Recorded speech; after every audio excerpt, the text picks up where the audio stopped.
السلام علیکم دوستانو، په دې هیله چې ټول به راته روغ او جوړ یاست. په IPL کې نن یو ځل بیا ډېره زبردسته بهترینه په زړه پورې لوبه ترسره سول چې 3 افغان لوبغاړي هم کې ولوبېدل.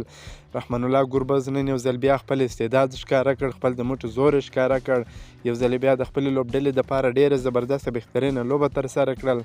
د ډېر وخت نه بعد رحمان الله ګربز ته چانس ورکول سو. رحمان الله ګربز هم د دې چانس څخه پوره ګټه پورته کړه. لیټون ډاس خپل کور ته تللی دی، بنګلادیش ته رسېدلی دی. په کورنۍ کې یې څه ناروغي وه، جیسن رای ټپي سوی و، نو ګربز ته یې چانس ورکړی. ګربز د دې چانس څخه پوره ګټه پورته کړل او خپله وړتیا یو ځل بیا ښکاره کړه. په تېرو لوبو کې د کلکتې لپاره جیسن رای ډېر ښه ځلېدلی و، د خپلې لوبډلې دپاره یې ګټونکې منډې جوړې کړې وې. نن ټپي و، د ده پر ځای باندې ګربز ته چانس ورکول سو. ګربز هم د دې چانس څخه پوره ګټه پورته کړل او د جیسن رای تشه یې ډکه کړه. که نن لیټون ډاس په ټیم کې وای نو ممکن د جیسن رای پر ځای باندې به لیټون ډاس ته چانس ورکول سوی وای، ځکه لیټون ډاس هم یوازې یوه لوبه د خپلې لوبډلې دپاره ترسره کړې وه. په نن لوبه کې ګربز ډېر ښه وځلېدی، د خپلې لوبډلې دپاره ډېره زبردسته په زړه پورې لوبه ترسره کړل. راشد خان یې ډېر زیات وټکوی. د راشد خان څخه یې د راشد خان په اورونو کې ډېرې زیاتې منډې ترلاسه کړې، ځکه د راشد خان هر بالونه ورمعلومه. د راشد خان سره ډېر زیات بلد و. جالبه خو دا وه چې نور احمد لکنوال بال وکړي، ګربز شاټ پرې ووهلی او راشد خان کیچ آوټ کړي.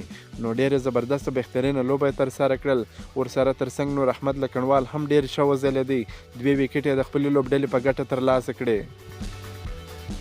کلکتې نایټ رایډرز لوبډلې لومړی بیټینګ ترسره کړ. په ټاکل سوو 60 اورونو کې د 7 لوبغاړو په سوځېدو سره 109 منډې جوړې کړې چې رحمان الله ګربز ډېره زبردسته بهترینه تیزه لوبه ترسره کړل.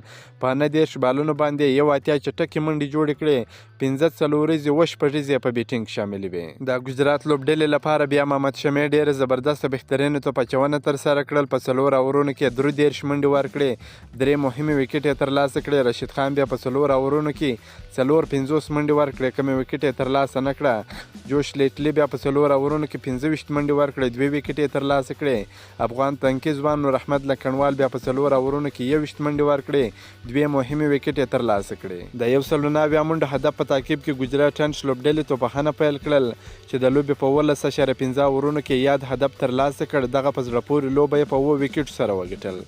د دوی لپاره شنکر ډېره زبردسته بهترینه لوبه ترسره کړل. په 40 بالونو باندې 50 ناسوځېدلې منډې جوړې کړې، 15 شپږیزې 2 څلوریزې په بیټینګ شاملې وې.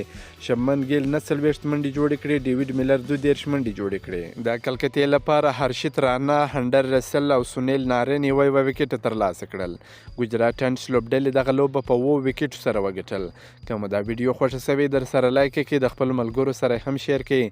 د نورو تازه معلوماتو لپاره هم زموږ سره اوسئ. تر بلې ویډیو پورې د الله په امان.